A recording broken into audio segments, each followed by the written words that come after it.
Okay. All right, so for the pectoral limb, right? Pectoral limb, if we start up here, then there are a couple things that you can see on the back. One of them, the thoracodorsal fascia that you see right here, the muscle that's originating off of it. So you can actually see this muscle originating off of the fascia, okay, right here. I can't get under it. There. So this muscle originating off of that fascia right there, this is latissimus dorsi. And then you guys have it visible here. Here's the latissimus dorsi right here. Right, there's the latissimus dorsi. And you can see it's originating off of the thoracodorsal fascia, right? So what's nice about that is if you know that the latissimus here is originating off of the thoracodorsal fascia, then that should remind you that the nerve that innervates the latissimus is the thoracodorsal nerve. Latissimus originating from thoracodorsal fascia, innervated by thoracodorsal nerve. Okay, so this is latissimus. Now you can also see that there's another little triangle like this, right? It's actually a diamond shape coming like this and then up like this. Okay, so like this and then coming up like this. That's the trapezius. Okay, so we have the trapezius cut open right here. Trapezius cut open right here, right? But here's the rest of the trapezius. This is all trapezius here. That's all trapezius. All that. That's all trapezius. Now, once you reflect open, you cut open the trapezius, then you can see when I pull the cat's elbows together, you can see the scapula with its musculature sticking out like this. Okay, so what you can make out is rhomboids. Okay, so these are the rhomboids right here. And don't worry about major and minor, don't worry about that, but this is rhomboids. These are all rhomboids right here. Okay, and then there's another little thin muscle. We're going to call this one levator scapulae. Okay, so it goes all the way up towards the head, right? But levator scapulae for us, right? Now, all of those muscles are attaching to the dorsal side of the scapula right here. So all of those, rhomboids and this levator, dorsal scapular nerve. So that's pretty straightforward. Dorsal scapular nerve. Now the other thing that you can see here on this scapula is if you look at the deep surface, if you look all the way underneath and you look at the deep surface of the scapula, there is a muscle underneath the scapula right there that I'm pushing on. Right? So there's a muscle under the scapula that I'm pushing on right there. And that muscle right there, because it's under the scapula, subscapularis. Okay, so that's subscapularis muscle. And the nerve that innervates it is the subscapular nerve. So that's very nice, very straightforward. Okay? Now, if we lay the cat back on its side and we still reflect the trapezius out of the way, then you get a view of the scapula here, but now we're not under the scapula. Now, what we're going to have to pay attention to is the scapular spine. So the scapular spine is right there. And when you guys have your test, you can feel for the spine. So scapular spine is right here. So because this muscle is above the spine, this is supraspinatus.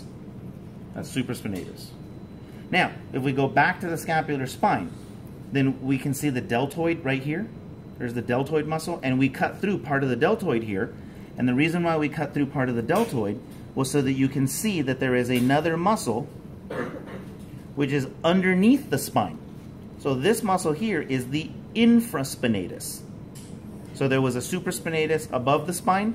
There is an infraspinatus below the spine. And both of those muscles are innervated by the suprascapular nerve because it comes and it goes over the top of the scapula in order to innervate those muscles. So supraspinatus and infraspinatus both innervated by suprascapular nerve. Now the other thing that you can see, which is very, very small, is if you get close to the shoulder, there is a tiny little separate muscle right here. There's just barely there. Tiny, tiny little separate muscle right there. Okay, little separate muscle right there. This is the teres minor. Okay, teres minor right here. Now, if we move the latissimus, right, you can see the latissimus right here. If we move the latissimus a little bit out of the way, and I take the scapula and I expose the scapula like this. So I move the latissimus and I expose the scapula right here, then I can make out the teres major right there. So the little tiny one under the deltoid, this is the teres minor. Tiny, tiny muscle under the deltoid is teres minor. It's next to the infraspinatus. If I move the latissimus and I expose the edge of the scapula, now I can see teres major.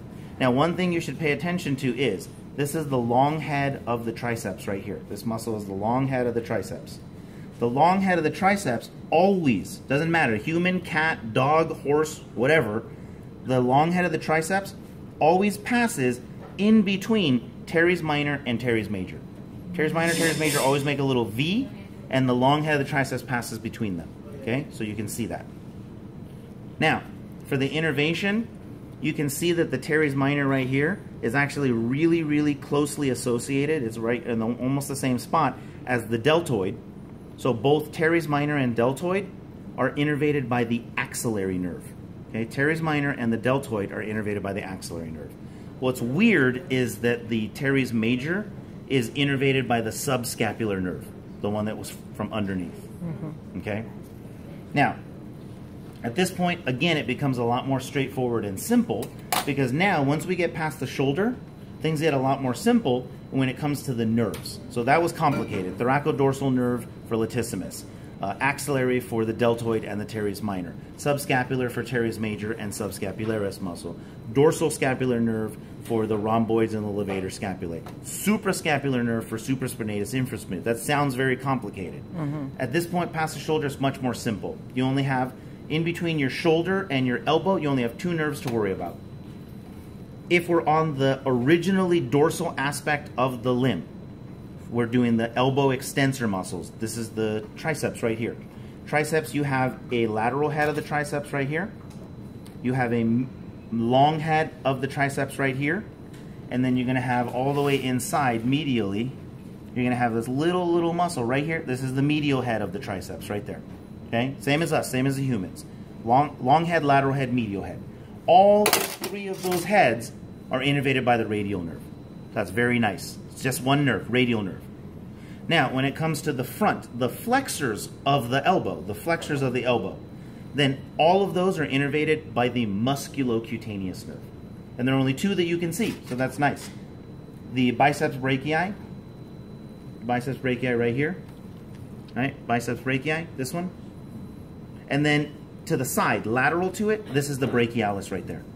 That's it. Those are the only, you don't have to worry about coracobrachialis on your cat. You're not going to see, it's really tiny. So, right there, brachialis. So, biceps brachii, brachialis. Those are both innervated by musculocutaneous. Now, once you get past the elbow, again, it's very, very straightforward. All of the extensor muscles on the originally dorsal aspect of the limb. So remember that reptilian sprawl like this? So the dorsal aspect of the limb, right, when you're sprawled out like this, dorsal, everything dorsal is an extensor. All of these are also innervated by the radial nerve. So that's very straightforward. Even if you do not remember the name of the muscle, if you have a pin right here on an extensor and the question is, what is the innervation? It's always radial nerve. For all those extensors, it's radial nerve. Now the names of the muscles, right, remember there is a pattern. So if you're on the thumb side, then that's the radial side. If you're on the pinky side, that's the ulnar side. So there is always something that moves at the wrist from the ulnar side, something that moves at the wrist on the radial side. So what we have is, we have,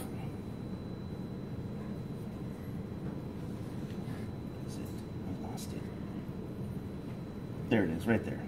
So we have, now we're not worrying about brachioradialis on your cats. So we have the extensor carpi radialis. So that is the radial side wrist extensor, extensor carpi radialis. And then we also on the other side have the radial side, ulnar side wrist extensor, extensor carpi ulnaris. And then we have the common digital extensor right here. And then this one, the name I'm giving you is not really the human name, but it's the better name for it. This is the extensor digitorum lateralis. So let me do that again because I might have messed up.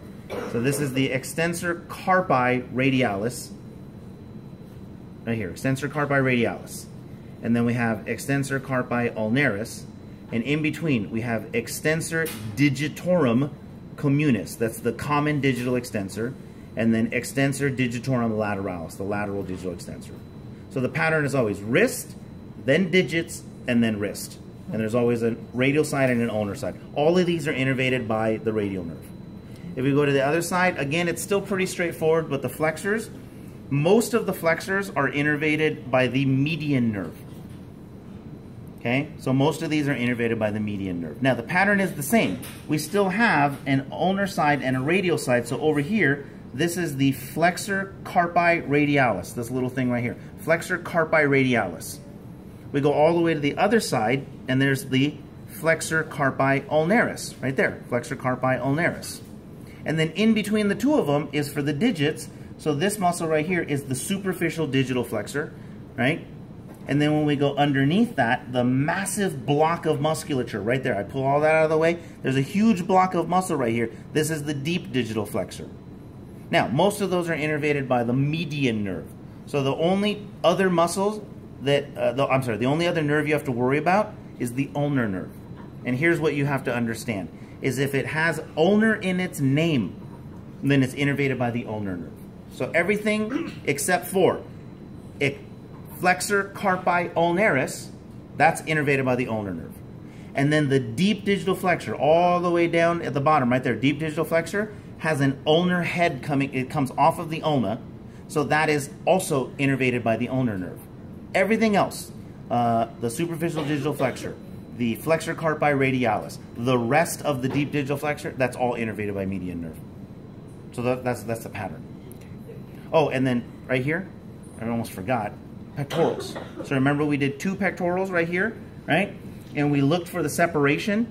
So the more superficial pectoral, the one up here, the more superficial one, is the pectoralis major, the one that's more superficial. And then the deeper pectoral, this one that's deeper underneath, this is the pectoralis minor. I know it's bigger on the cat, but it's pectoralis minor. So pectoralis major, pectoralis minor, both of them innervated by pectoral nerves, right? And then the last thing you can see right here is with these like extensions of muscle, like little fingers right here coming out like this. This is the serratus anterior, right there, serratus anterior with the little finger-like extensions. And the serratus anterior is innervated by long thoracic nerve. So those are the muscles. Yeah? Okay. All right. All right.